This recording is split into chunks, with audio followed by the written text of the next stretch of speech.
ഇപ്പം നിങ്ങൾ വിചാരിക്കുക എന്താണ് ഈ പിക്ചറിലെല്ലാം കൂടെ കാണിക്കുന്നതെന്നല്ലേ. ഇത് മോന് ലീവ് കഴിഞ്ഞിട്ട് മോൻ വേറൊരു സ്ഥലത്ത് പഠിക്കുകയാണ്. അപ്പോൾ ലീവ് കഴിഞ്ഞിട്ട് പോകാൻ സമയമായി. അപ്പോൾ മോന് കൊടുത്തു വിടാൻ വേണ്ടിയിട്ട് വാങ്ങിയ സാധനങ്ങളാണ്. കുറച്ചൊക്കെ ഞാൻ വീട്ടിൽ ശരിയാക്കി. അപ്പോൾ കഴിഞ്ഞ ദിവസം ഞാനൊരു പ്രോട്ടീൻ പൗഡർ റെഡിയാക്കിയിരുന്നു. അപ്പോൾ ഞാൻ ആ വീഡിയോ ഉണ്ട്, അത് ഞാൻ അപ്ലോഡ് ചെയ്യുന്നുണ്ട്.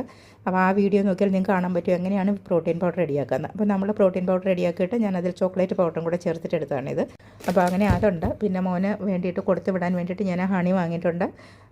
പിന്നെ കുറച്ച് ഫ്രൈഡ് അനിയൻ എന്ന് പറയുമ്പോൾ നമ്മൾ ആൺകുട്ടികളൊക്കെ ആകുമ്പോഴേ അവർക്ക് ഈ ഉള്ളിയൊക്കെ വറുത്തെടുക്കാൻ വലിയ പാടില്ല. അതുകൊണ്ട് തന്നെ കുറച്ച് ഫ്രൈഡ് ഒനിയൻ വാങ്ങിയിട്ടുണ്ട്. പിന്നെ സാൻഡ്വിച്ചൊക്കെ ഉണ്ടാക്കാൻ സ്കൂളിലൊക്കെ പിന്നെ യൂണിവേഴ്സിറ്റിയിലൊക്കെ പഠിക്കാൻ പോകുമ്പോൾ പെട്ടെന്നൊരു സാൻഡ്വിച്ചൊക്കെ ആക്കണമെന്നുണ്ട്. അതിന് വേണ്ടിയിട്ട് കുറച്ച് ചീസ് മേടിച്ചിട്ടുണ്ട്. പിന്നെ കുറച്ച് മൊസറല്ല ചീസ് അതെടുത്തിട്ടുണ്ട്. പിന്നെ പർമേസാൻ്റെ കുറച്ച് ചീസിൻ്റെ പൗഡർ വാങ്ങിയിട്ടുണ്ട്. അങ്ങനെ കുറേ സാധനങ്ങൾ വാങ്ങി. ഇത് പിന്നെ മയോണീസ്, പിന്നെ കുറച്ച് നൂഡിൽസ് എടുത്തു. ആ നൂഡിൽസ് വേണമെന്ന് പറഞ്ഞു. പിന്നെ നമ്മൾ പിന്നെ ഓയിലി ഐറ്റംസ് ആയിട്ടുള്ളതൊക്കെ കൊടുത്ത് വിടുമ്പോൾ നമ്മളെപ്പോഴും കുറച്ചധികം ടിഷ്യൂ പേപ്പർ ഉപയോഗിക്കണം. ഈ ടിഷ്യൂ പേപ്പർ വെച്ചിട്ട് കവർ ചെയ്ത് റാപ്പ് ചെയ്തിട്ട് വേണം നമ്മൾ ക്ലിങ് ഫിലിം വെച്ചിട്ട് നമ്മളത് റാപ്പ് ചെയ്ത് കൊടുക്കാൻ. എങ്കിൽ മാത്രമേ അതെന്തെങ്കിലും ഒരു ചെറിയ ലീക്കായാലും അതിന് നമ്മുടെ തുണികളിലും പിന്നെ പുറത്തേക്കൊക്കെ വരാതിരിക്കുകയുള്ളൂ. അപ്പോൾ ഓരോ സാധനങ്ങളും നമ്മൾ ലേബലില്ലാത്താണെങ്കിൽ നമ്മളെല്ലാം ലേബലാക്കി കൊടുക്കണം. അപ്പോൾ ഇൻ കേസ് അവർ ചോദിച്ചാൽ പെട്ടെന്ന് മനസ്സിലാകും, അല്ലെങ്കിൽ അവർക്ക് സ്കാനറിലൂടെ നോക്കിയാലും കാണാൻ പറ്റും. പിന്നെ ഇതൊക്കെ കുറച്ച് പേഴ്സണൽ ഐറ്റംസാണ്. Shampoo, body lotion, face items, അങ്ങനെ കുറച്ച് പേഴ്സണൽ ഐറ്റംസ്. പിന്നെ കുറച്ച് മെഡിസിൻസ് ഞാൻ എടുത്തിട്ടുണ്ട്. അത്യാവശ്യം കുറച്ച് മെഡിസിനൊക്കെ വേണ്ടി വന്നു കഴിഞ്ഞാൽ കുറച്ച് മെഡിസിൻ എടുത്തു. ജലദോഷമൊക്കെ വന്നു കഴിഞ്ഞാൽ അത് കഴിക്കാനുള്ളത്. പിന്നെ ഒരു കോഴ്സ് ആൻറ്റിബയോട്ടിക് എടുത്തു. പിന്നെ സോപ്പ്, അങ്ങനെയൊക്കെ തുടങ്ങി കുറേ സാധനങ്ങൾ എടുത്തിട്ടുണ്ട്. പിന്നെ കുറച്ച് പെർഫ്യൂം ഐറ്റംസ്.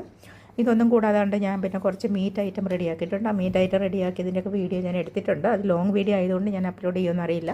പക്ഷേ അതിൻ്റെയൊക്കെ പിക്ചർ ഞാൻ കാണിച്ചു തരാം. കാരണം മുമ്പ് പലരും എന്നോട് ചോദിച്ചിട്ടുണ്ടായിരുന്നു, എൻ്റെ ഫ്രണ്ട്സ്, മീറ്റൊക്കെ റെഡിയാക്കി കൊടുത്തു വിട്ടാൽ ഇതൊക്കെ ചീത്തയാവില്ലെന്ന്. അപ്പം മീറ്റൊക്കെ ചീത്തയാവാതെ തന്നെ, കേടാവാതെ തന്നെ നമുക്ക് കൊടുത്തു വിടാൻ പറ്റുന്ന ഒരു രീതിയുണ്ട്. നമ്മളതൊക്കെ റെഡിയാക്കിയിട്ട് നേരത്തെ തന്നെ ഫ്രീസ് ചെയ്ത് പോകുന്നതിൻ്റെ കുറച്ച് മുമ്പ് നമ്മളത് പാക്ക് ചെയ്താൽ അത് അവിടെ എത്തുമ്പോഴേക്കും കറക്റ്റായിരിക്കും. നമ്മൾ അതിൻ്റേതായ കവറിൽ പാക്ക് ചെയ്ത് കൊടുത്താൽ മതി.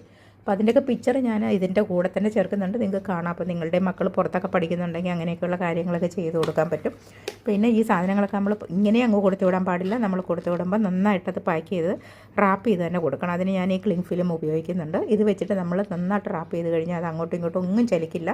നമുക്ക് കൃത്യമായിട്ട് ആ സാധനം അതേപോലെ ആ പാക്കറ്റിലിരിക്കും. അപ്പോൾ ഇങ്ങനെയൊക്കെയുള്ള സാധനങ്ങൾ റെഡിയാക്കി കൊടുത്തു വിടുകയാണ്. അപ്പോൾ മക്കളൊക്കെ ദൂരെ പഠിക്കുന്നവരുണ്ടെങ്കിൽ നിങ്ങളും ഇങ്ങനെയൊക്കെ ഒന്ന് ചെയ്ത് നോക്കുക. നമുക്ക് പറ്റുന്ന രീതിയിൽ നമ്മുടെ വീട്ടിലുള്ള സാധനങ്ങളൊക്കെ തന്നെ വെച്ചിട്ടും നമുക്ക് ചെയ്ത് കൊടുക്കാൻ പറ്റും. അപ്പം നിങ്ങളും ഇങ്ങനെയൊക്കെ ഒന്ന് ശ്രമിച്ച് നോക്കുക കേട്ടോ.